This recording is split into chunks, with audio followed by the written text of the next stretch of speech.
it's easy to understand that Disney Plus is going to be a huge push for Marvel and Disney, of course. Now let's talk about what Marvel Studios president specifically had to say about it and why it's so important.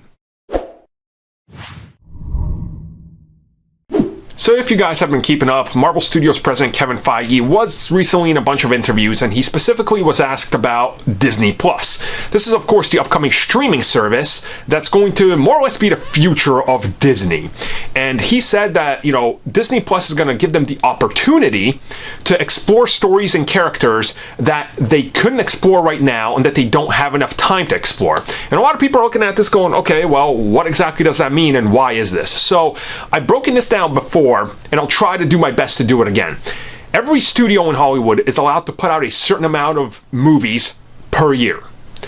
Even less are allowed overseas in the likes of China in certain territories. So you have to really kind of pick and choose and hopefully succeeds over there. You know, Disney tends to waste a spot every time Star Wars comes out trying to push it to China, but China doesn't like Star Wars. So Disney Plus is this interesting thing where eventually it's going to be available all around the world, and all you have to do is pay the monthly subscription and you see it.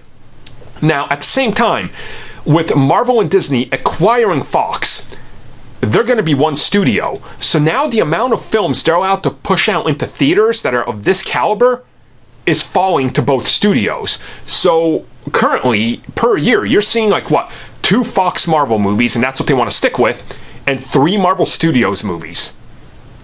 You're seeing 5 to 6 Disney-owned properties that are going to have to be put out on a limit of 12 to 14 a year. That's going to become too much. So what he's saying here is Disney Plus is going to give them the opportunity to produce Marvel Studios movies with high budgets and Marvel Studios TV shows with high budgets set in the MCU run by him, so they don't have to circumnavigate this whole limit that Hollywood puts on them.